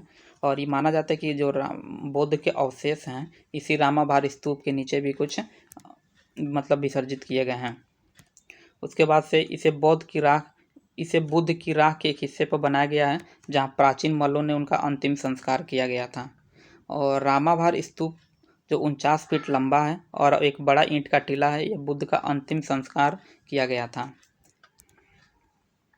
यहाँ बुद्ध से संबंधित अन्य भी कई मंदिर हैं, जिसमें कि लोटस टेम्पल है, चाइना टेम्पल है। अगला देखते हैं कि उत्तर प्रदेश में जैन धर्म राज्य का जैन धर्म पुराना संबंध है। उत्तर प्रदेश में जैन धर्म स्थल अयोध्या। जैन धर्म के संस्थापक और पहले तीर्थकर जो ऋषभनाथ जी थे, जिन्हें आदिनाथ के नाम से भी जाना जाता है, उनका जन्म कहाँ हुआ था? तो अयोध्या में था। अयोध्या के क्रमशः दूसरे, 5वें और 14वें तीर्थकर अजीतनाथ, अभिनंदननाथ, सुमितनाथ और अनंतनाथ का जन्म स्थान भी है। काशी वाराणसी। 23वें तीर्थकर पार्श्वनाथ का जन्म 872 ईसा पूर्व बनारस अब वाराणसी में हुआ था। काशी तीसरे और 7वें, 8वें और 11वें तीर्थकरों का जन्मस्थान क्रमशः सुपार्श्वनाथ, चंद्रप्रभा और श्रेयासनाथ हैं। श्रावस्ती संभवनाथ तीसरे तीर्थकर की जन्मस्थली माना जाता है। उसके बाद आता है मगध साम्राज्य। तो यह दक्षिण बिहार में स्थित प्राचीन भारत के 16 महाजनपदों में से एक था। साम्राज्य ने जैन धर्म और बौद्ध धर्म के विकास में महत्वपूर्ण भूमिका निभाई थी। मौर्य साम्राज्य की उत्पत्ति कहाँ हुई थी? तो ये मगध में हुई थी। और पूर्व मौर्य राज्य से संबंधित कुछ महत्वपूर्ण जानकारियाँ देखें इतिहास से संबंधित। और ये इतिहास ये न केवल यूपी स्पेशल संबंधित हैं, बल्कि इतिहास के भी प्रश्न यहीं से पूछे जा सकते हैं। तो इसमें पहला राजवंश कौन था? तो हर्यक राजवंश, जो कि 544 ईसा पूर्व से 412 ईसा पूर्व तक रहा।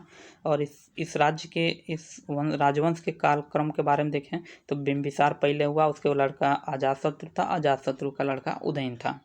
बिंबिसार ने अपने पिता का हत्या करके राज्य सिंहासन पर बैठा और अजातशत्रु का लड़का उदयन, जो कि इसकी हत्या करके अपने सिंहासन पर बैठा था। पहला देखते हैं बिंबिसार 544 से 492 ईसा पूर्व में। तो श्रीडिका और सीनिया भी कहा जाता है, यह हर्यक वंश का संस्थापक था। उन्होंने अपने वैवाहिक संबंधों द्वारा अपनी स्थिति मजबूत की थी, अर्थात कई विवाह किया था, जिससे कि इसकी शक्ति मतलब राज्य की जो क्षेत्र हैं और बढ़ जाएं। पहला वैवाहिक गठबंधन कौशल राजा के परिवार के साथ था। उन्होंने प्रसेनजीत की बहन कौशली देवी से विवाह किया। उन्हें दहेज के रूप में काशी क्षेत्र दिया गया होता है। ये पूरा काशी ही दहेज के रूप में दे दिया जा रहा है। काशी से उन्हें राजस्व मिलती थी। दूसरा वैवाहिक गठबंधन उन्होंने वैशाली के लिच्छवी परिवार की राजकुमारी चेलना से किया था। और तीसरा विवाह उन्होंने मध्य पंजाब में मद्रा के शाही घराने खेमा से शादी की। ये वर्धमान महावीर और गौतम बुद्ध दोनों के समकालीन थे, अर्थात प्रसेनजीत थे जो महावीर और गौतम दोनों के समकालीन थे। अगला है कि उन्होंने अपने शाही चिकित्सक जीवक को अवंती राजा प्रदोत के इलाज के लिए उज्जैन में भेजा। वो पीलिया से जब पीड़ित थे। नियमित और अस्थायी सेना रखने वाले पहले भारतीय राजा के रूप में पहचाने गए। और अजातशत्रु 492 से 460 ईसा पूर्व के बारे में देखें तो कुनिक के नाम से जाना जाता था। उसने अपने ये एक प्रश्न यहाँ पूछा गया कि कुनिक नाम से कौन जाना जाता था? तो अजातशत्रु जाना जाता था। उसने पिता की हत्या कर दी और राजगद्दी पर अधिकार कर लिया। यह अपनी सैन्य विजयों के लिए जाना जाता है। गंगा नदी के तट पर पाटली नामक गांव को राजगिरी का किला और एक निगरानी किला जलदुर्ग बनाया। उसके शासनकाल के दौरान राजगिरी में पहली बौद्ध संगति बुलाई गई थी, अर्थात पहली बौद्ध संगति किसके शासनकाल में बुलाई गई थी? अजातशत्रु। उदयन, जो कि इसी का लड़का था, जो 460 से 440 ईसा पूर्व शासन किया। उन्होंने सोनगंगा के संगम पर पाटलिपुत्र शहर की नींव रखी। एक प्रश्न ये भी पूछता है कि पाटलिपुत्र की नींव किसने रखी? तो उदयन ने रखी थी। ठीक, उसने अपनी राजधानी राजगिरी से पाटलिपुत्र स्थानांतरित कर दिया। उसके बाद आता है शिशुनाग वंश, जो कि 412 से 344 ईसा पूर्व था। शिशुनाग इस राजवंश के संस्थापक थे। कालाशोक अपने पिता शिशुनाग के उत्तराधिकारी बने। उसके शासनकाल के दौरान द्वितीय बौद्ध संगति 383 ईसा पूर्व में वैशाली में बुलाई गई थी। शिशुनाग राजवंश को महापद्म नंदों ने उखाड़ फेंका था। उसके बाद आता है कौन? शिशुनाग के वंश के बाद से तो नंद वंश 344 से 323 ईसा पूर्व। संस्थापक महापद्म नंद को सर्वछत्रांतक और उग्रसेन के नाम से भी जाना जाता है। सर्वछत्रांतक का अर्थ है सभी क्षत्रियों का विनाश करने वाला। उग्रसेन इसका अर्थ है विशाल सेना का स्वामी। पुराण महापद्म नंद को एकराट अर्थात एकमात्र सम्राट कहते हैं। अंतिम नंद वंश शासक कौन था? धनानंद था। उसके शासनकाल के दौरान सिकंदर ने भारत पर आक्रमण किया था। ग्रीक ग्रंथों में उनकी पहचान एग्राम्स और जेड्रामस से की गई है। नंदवंश का विनाश। नंदवंश का विनाश चंद्रगुप्त मौर्य ने कौटिल्य के साथ मिलकर नंदवंश का अंत किया और मौर्य वंश की स्थापना की। अब मौर्य वंश के बारे में कुछ महत्वपूर्ण फैक्ट देख लेते हैं। तो चंद्रगुप्त मौर्य ने कौटिल्य की सहायता से नंद वंश को पराजित कर मौर्य वंश की स्थापना की। अशोक, जिसे अशोक महान के नाम से जाना जाता है, मौर्य सम्राट का तीसरा सम्राट था। अशोक शिलालेख में कहा गया है कि उसने एक क्रूर युद्ध के बाद कलिंग पर विजय प्राप्त की और युद्धों के कारण हुए विनाश ने उनसे हिंसा पर पश्चाताप करने के लिए प्रेरित किया। बाद में अशोक ने खुद को धर्म या धार्मिक आचरण को बढ़ावा देने के लिए समर्पित कर दिया, जो शिलालेखों का मुख्य विषय था। अशोक के शिलालेखों से पता चलता है कि कलिंग युद्ध के कुछ वर्षों बाद धीरे धीरे बौद्ध धर्म की ओर मुड़ गया और उसने कई स्तूप, विहार, स्तंभों आदि का निर्माण कराया। सम्राट अशोक ने उत्तर प्रदेश में सबसे प्रसिद्ध स्तंभ अशोक की से राजधानी सारनाथ में बनवाया था। अशोक ने सारनाथ में कई सुंदर स्तूप और मठ बनवाए। कहा जाता है कि धर्मराज का स्तूप का निर्माण अशोक ने बुद्ध के प्रथम उपदेश की स्मृतियों में कराया था। टोपरा और मेरठ के शिलालेख को फिरोज शाह तुगलक ने दिल्ली स्थानांतरित कर दिया था।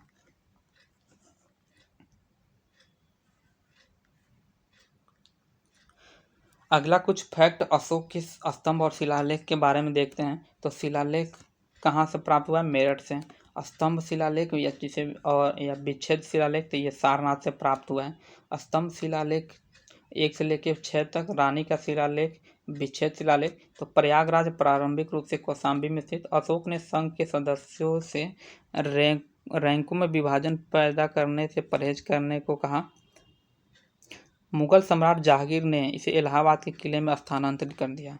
लघु शिलालेख कौशाम्बी से प्राप्त हुआ है। लघु शिलालेख एक मिर्जापुर के पास अरौरा से भी, और हाथी राजधानी संकीसा फर्रुखाबाद, और शिलालेख टोपरा खिजराबाद सहारनपुर से। उसके बाद आते हैं मौर्य राज्य, मौर्योत्तर काल। मौर्योत्तर काल मतलब मौर्य काल वंश के पास से। तो पहला क्या है? शुंग राजवंश 185 ईसा पूर्व से 73 ईसा पूर्व। राजधानी विदिशा, जो कि वर्तमान में मध्य प्रदेश में। इसकी स्थापना पुष्यमित्र शुंग ने की थी। यह ब्राह्मणवाद का कट्टर अनुयायी था। इन्होंने 2 अश्वमेध यज्ञ किए। महाभाष्य के रचयिता पतंजलि दोनों यज्ञ के पुरोहित थे। बौद्ध स्रोत उन्हें बौद्ध धर्म के उत्पीड़क के रूप में संदर्भित करते हैं। हालांकि यह दिखाने के लिए पर्याप्त सबूत है कि उन्होंने बौद्ध कला को संरक्षण दिया था। उनके शासनकाल के दौरान मध्य प्रदेश के भरहुत में सबसे बड़ा बौद्ध स्तूप बनाया गया था। सांची स्तूप को बेहतरीन प्रवेश द्वार, रेलिंग का निर्माण शुंग के शासनकाल के दौरान किया गया था। इनका उत्तराधिकारी उनका पुत्र अग्निमित्र था, जो कालिदास के मालविकाग्निमित्र का नायक भी था। इस वंश का अंतिम शासक कौन था? तो देवभूति था। इस वंश का अंतिम शासक कौन है? तो देवभूति था।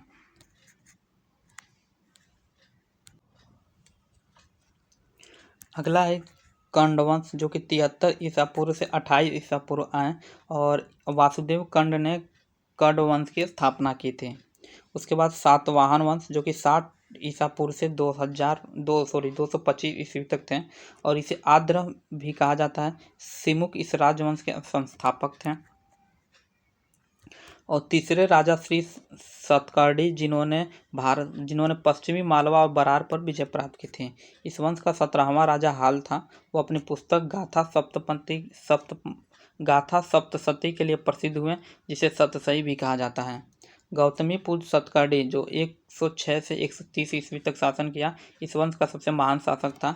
नासिक और नांदेड़ शिलालेख गौतमी पुत्र सतकर्णी के शासनकाल पर प्रकाश डालते हैं। पुलमवी चतुर्थ, जो सातवाहन वंश का अंतिम शासक था, 3री शताब्दी ईस्वी में सातवाहनों पर इक्ष्वाकुओं ने सफलता प्राप्त की थी। भूमि अनुदान, उन्होंने ब्राह्मणों और बौद्धों को राजकोषीय प्रशासनिक छूट के साथ भूमि दान करने की प्रथा शुरू की, जिससे अंततः उनका अधिकार कमजोर हो गया। सातवाहनों का सबसे बड़ा बंदरगाह पश्चिमी दक्कन पर कल्याणी था। पूर्वी तट पर गंडक सेला, गंजाम अन्य महत्वपूर्ण बंदरगाह थे। उसके बाद हर्षवर्धन से संबंधित कुछ फैक्ट हैं। तो पुष्यभूति कौन?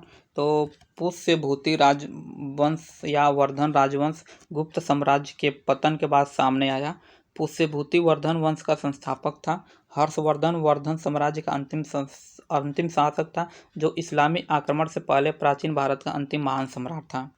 हर्षवर्धन ने अधिकांश उत्तरी भारत को एकीकृत किया और अपनी राजधानी कान्यकुब्ज, जिसे कन्नौज भी कहा जाता है, 4 दशकों तक शासन किया। यह मुख्य स्थान जहां त्रिपक्षीय संघर्ष हुआ था। हर्ष के साम्राज्य में से भारत में सामंतवाद की शुरुआत हुई और भूमि गांवों को दी गई, जिससे स्थानीय जमींदार शक्तिशाली हो गए। हर्ष की मृत्यु जो हुई 647 ईस्वी में हुई। चूंकि उनका कोई उत्तराधिकारी नहीं था, इसलिए उनका साम्राज्य समाप्त हो गया और तेजी से छोटे छोटे राज्यों में विघटित हो गया। अगला है कि उत्तर प्रदेश, जो कि मध्यकालीन इतिहास में बारे में देखते हैं। कन्नौज के लिए त्रिपक्षीय संघर्ष। ठीक, तो प्रारंभिक मध्ययुगीन काल में कन्नौज की स्थिति और अधिकार का प्रतीक माना जाता था।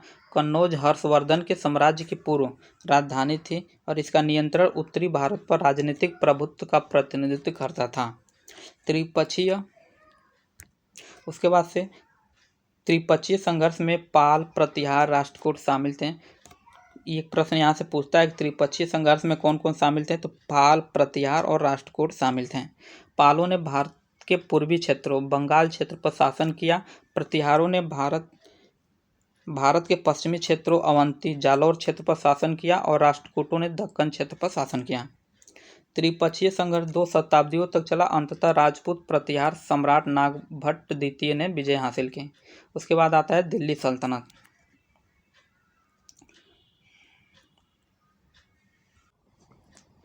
अगर दिल्ली सल्तनत के बारे में देखें तो कुतुबुद्दीन ऐबक ने 1206 ईस्वी में दिल्ली की स्थापना की थी। कुतुबुद्दीन ऐबक ने गंगा यमुना दोआब पर आक्रमण करने की योजना बनाई और 1192 ईस्वी में उसने मेरठ और बारा आधुनिक बुलंदशहर पर कब्जा कर लिया, जहां उसने गढ़वाल साम्राज्य के खिलाफ हमले शुरू किए। उसके बाद आता है सुल्तान मोहम्मद गोरी, जो कि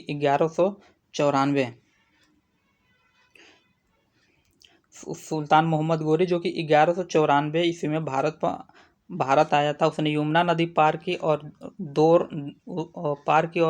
दो राजपूतों से कोइल आधुनिक अलीगढ़ पर कब्जा किया और कन्नौज को आगे बढ़ा। चंदावर का युद्ध के बारे में देखें तो फिरोजाबाद के पास आधुनिक चंदावल, यह युद्ध 1194 ईस्वी में गढ़वाल राजवंश के मोहम्मद गोरी और जयचंद्र के बीच लड़ा गया था। जयचंद्र की इसमें हार हुई और मोहम्मद गोरी विजय हुआ। उसके बाद मोहम्मद गोरी ने बनारस जाकर 1198 ईस्वी में गढ़वाल की राजधानी कन्नौज पर कब्जा कर लिया।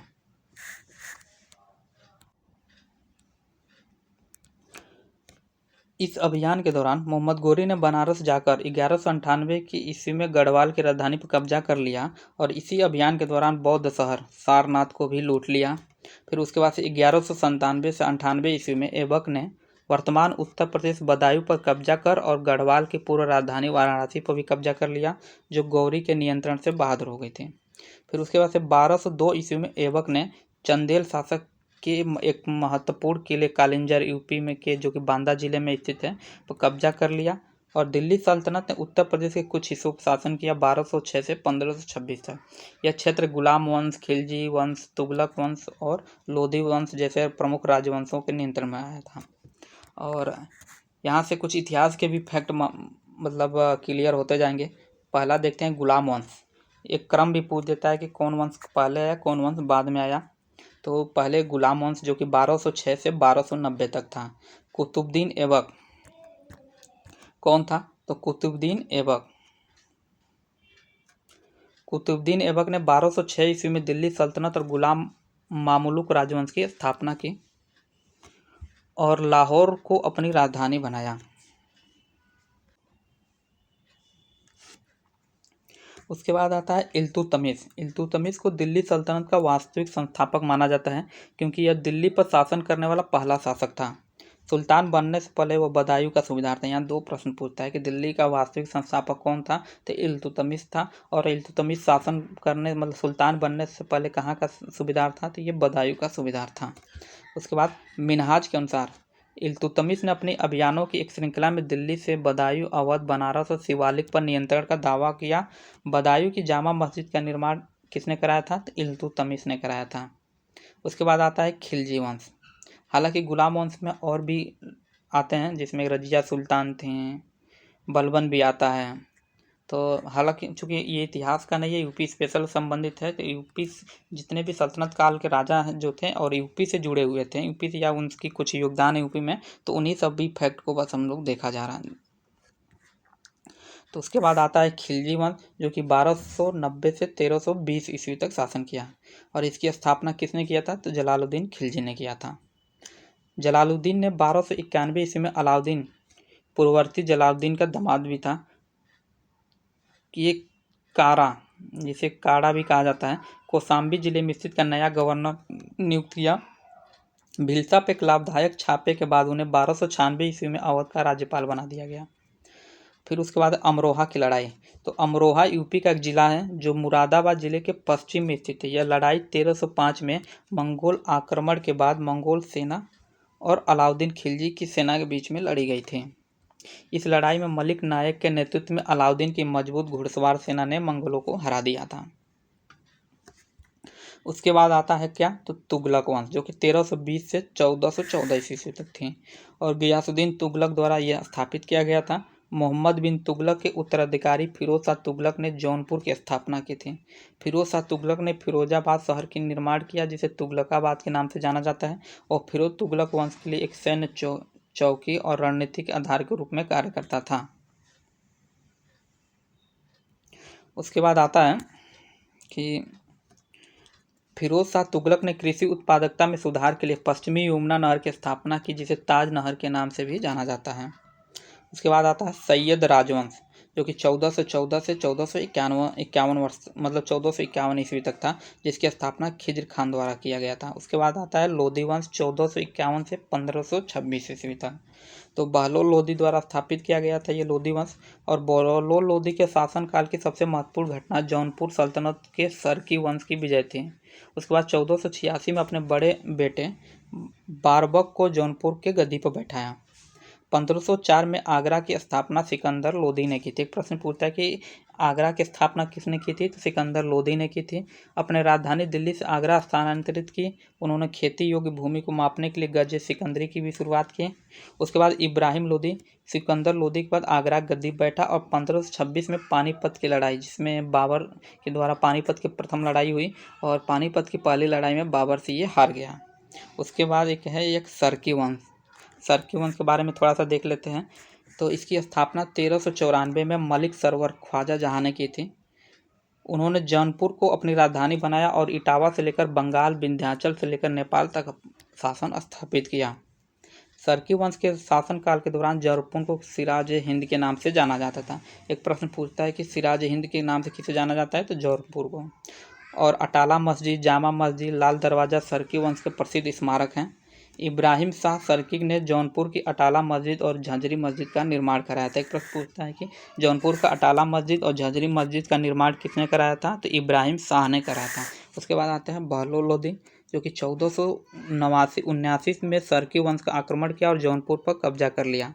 उसके बाद 1559 में मुगल सम्राट अकबर ने जौनपुर पर कब्जा कर लिया और 1775 में ब्रिटिश शासन के अधीन हो गया।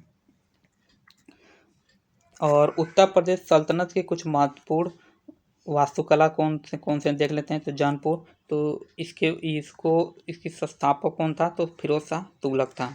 उसके बाद आगरा, तो सिकंदर लोधी। जौनपुर में जामा मस्जिद, लाल दरवाज़ा, मस्जिद अटाला और मस्जिद झंझरी मस्जिद तो हुसैन शाह सरकी, और बदायूं का जामा मस्जिद तो इल्तुतमिश। उसके बाद मुगल शासन और उत्तर प्रदेश। मुगल शासन और उत्तर प्रदेश में देखते हैं। तो बाबर, जो कि 1526 से 1530 ईस्वी तक शासन किया। 1526 के पानीपत की पहली लड़ाई में इब्राहिम लोदी के खिलाफ बाबर की जीत के बाद भारत में मुगल साम्राज्य की स्थापना हुई। ये प्रश्न पूछता है पानीपत की प्रथम लड़ाई किसके बीच हुआ? तो इब्राहिम लोदी और बाबर के बीच, जो कि 1526 में हुई थी। उन्होंने 4 निर्णायक युद्ध लड़े। पहला पानीपत का युद्ध 1526, खानवा का युद्ध 1527, चंदेरी का युद्ध 1528 और घाघरा का युद्ध 1529। ये कई बार एग्जाम में पूछा जा चुका है कि कौन सा युद्ध पहले हुआ कौन सा बाद में, तो काफ़ी कंफ्यूजिंग होता है। तो इसको हमने एक ट्रिक से याद किया था कि पानी पी खाना खा चल घर, अर्थात पानी पी तो पानीपत का लड़ाई, खाना खा तो खानवा का युद्ध, चल घर तो चंदेरी, चल से चंदेरी और घर से घर, यानी पानी पी खाना खा और चल घर। ठीक, हालांकि ये थोड़ा फनी लगेगा लेकिन याद करने के लिए काफ़ी हेल्पफुल है। उसके बाद आता है कि खानवा के युद्ध 1527 आगरा के पास बाबर की तैमूर सेना और रांडा सांगा की राजपूत सेना के बीच युद्ध हुआ। इस युद्ध में बाबर की जीत हुई। युद्ध के बाद मुगल सत्ता केंद्र काबुल के बजाय अब कहाँ हो गया, आगरा हो गया था। उसके बाद आया हुमायूं जो कि 1530 से 1540 तक था, उसके बाद एक साल के लिए 1555 से 1526 तक आया। हुमायूं ने शेर शाह सूरी के साथ 2 युद्ध लड़े। पहले एक चौसा का युद्ध जो कि 1539 में था, उसके बाद बिलग्राम का युद्ध जो 1540 में था। कन्नौज या बिलग्राम का युद्ध 1540 हुमायूं की सेना का निर्णायक हार का सामना करना पड़ा और शेर शाह ने हुमायूं को हराकर उत्तर प्रदेश का शासन अपने हाथ में ले लिया। उसके बाद हालांकि बाद में हुमायूं फिर से संगठित हुआ और सफाविद साम्राज्य के समर्थन से अपना सिंहासन पुनः प्राप्त करने और 1555 में मुगल साम्राज्य को फिर से स्थापित करने में कामयाब रहा। उसके बाद से आता है अकबर जो कि 1556 से लेकर 1605 तक शासन किया। शेर शाह उसके पुत्र इस्लाम शाह ने अपनी राजधानी ग्वालियर से उत्तर प्रदेश पर शासन किया। इस्लाम शाह सूरी की मृत्यु के बाद हेमू उत्तर प्रदेश का वास्तविक शासन बन गया। उसके बाद दिल्ली के पुराना किला में उनके राज्याभिषेक के समय उन्होंने विक्रमादित्य के सम्मान से सम्मानित किया गया। किसे, तो हेमू को। पानीपत का दूसरा युद्ध जो कि 1556 में हेमू की मृत्यु हो गई और उत्तर प्रदेश अकबर के शासन के अधीन आ गया। उसके बाद अकबर हुमायूं का पुत्र मुगल वंश का तीसरा सम्राट था। आगरा किला अकबर ने बनवाया था। 1569 में अकबर ने शासक रामचंद्र को पराजित करने के बाद कालिंजर वर्तमान बांदा में स्थित पर कब्जा कर लिया। अकबर ने आगरा और उसके नव स्थापित शहर फतेहपुर सीकरी में शासन किया। उसके बाद फतेहपुर सीकरी की स्थापना 1571 में सम्राट अकबर द्वारा मुगल साम्राज्य की राजधानी के रूप में की गई, जो कि 1571 से 1585 तक उस भूमिका में रहा था। जब अकबर ने पंजाब में एक अभियान के कारण इसे छोड़ दिया और बाद में 1610 ईस्वी से पूरी तरह छोड़ दिया गया।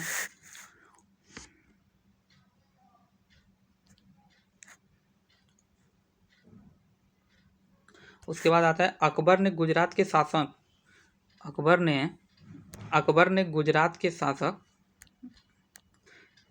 मुजफ्फर शाह को हराया और जीत के याद में उसने फतेहपुर सीकरी में बुलंद दरवाजा बनाया।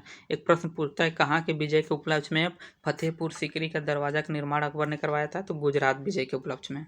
अकबर के नवरत्नों में बीरबल और टोडरमल उत्तर प्रदेश से थे, जिसमें बीरबल कालपी से थे जो कि वर्तमान में जालौन जिला में पड़ता है और जहाँ मुगल टकसाल और बीरबल के रंग महल के साक्ष्य मिलते हैं। उसके बाद मुगल सम्राट अकबर ने सिकंदरा आगरा शहर के बाहरी इलाकों में स्थित अपना मकबरा बनवाया, जिसे बाद में सम्राट जहांगीर ने 1613 में पूरा करवाया। उसके बाद जहांगीर जो कि 1605 से 1627 ईस्वी में आया। जहांगीर अकबर का पुत्र था। उसने शाही न्याय वाले के लिए आगरा किले में जंजीर अदल न्याय की श्रृंखला की स्थापना की। उन्होंने अकबर का मकबरा और मरियम उज जमानी का मकबरा भी बनवाया था। इसका एक उल्लेखनीय उदाहरण फतेहपुर सीकरी में जहांगीराबाद महल में निर्माण था। 1608 में कैप्टन विलियम हॉकिंस जहांगीर के दरबार में आया।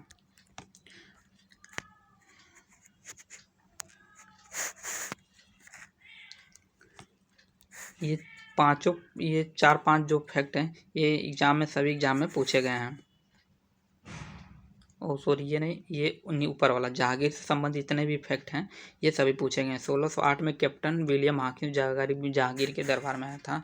और उसके बाद फतेहपुर सीकरी जहांगीराबाद महल किसने निर्माण करवाया। अगला देखते हैं शाहजहां जो कि 1628 से लेकर 1658 तक शासन किया। शाहजहां जहांगीर का तीसरा पुत्र था। उसने मेवाड़ के राजपूतों और दक्कन के लोदियों के खिलाफ सैन्य अभियानों में भाग लिया। 1631 से 32 में उसने पुर्तगालियों को हराया, अपनी राजधानी आगरा से दिल्ली स्थानांतरित कर दी। उन्होंने अपनी पुत्री मुमताज महल, मूल नाम अर्जुमंद बानो बेगम, की याद में आगरा में ताजमहल बनवाया। उन्होंने आगरा किले में मोती मस्जिद भी बनवाई। शाहजहां को उनके बेटे औरंगजेब ने जुलाई 1658 से जनवरी 1666 में उसकी मृत्यु तक आगरा किले में कैद रखा था। उसे ताजमहल में उसकी पत्नी के बगल में दफनाया गया है। उसके बाद आता है औरंगजेब, जो कि 1658 से 1707 तक शासन किया। औरंगजेब छठा मुगल शासक था। अप्रैल 1658 में औरंगजेब ने धर्मत की लड़ाई में दारा सिखों की सहयोगी सेना और मारवाड़ साम्राज्य को हरा दिया। मई 1658 में सामूगढ़ की लड़ाई में औरंगजेब का निर्णायक जीत उसकी संप्रभुता को मजबूत किया। और उत्तर मुगल काल के दौरान कुछ बनी वास्तुकला और उसके संस्थापक, ठीक है। तो जामा मस्जिद कौन था? जामा मस्जिद जो संभल में है, और बाबरी मस्जिद अयोध्या, किसने बनवाया था?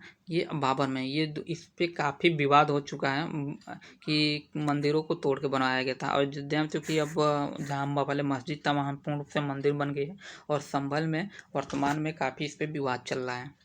उसके बाद आता है फतेहपुर सीकरी, आगरा किला, इलाहाबाद किला। आगरा में जहांगीर महल, बुलंद दरवाज़ा, फतेहपुर सीकरी, बीरबल महल, जोधाबाई महल, शेख अली चिश्ती का मकबरा, पंचमहल किसने बनवाया था? तो ये अकबर ने बनवाया था। उसके बाद आगरा में इत्मुद्दौला का मकबरा, तो ये नूरजहां ने बनवाया था। अकबर का मकबरा, मरियम उज जमानी का मकबरा, तो ये जहांगीर ने। और आगरा में ताजमहल, मोती मस्जिद किसने बनवाया था? तो ये शाहजहां ने बनवाया था।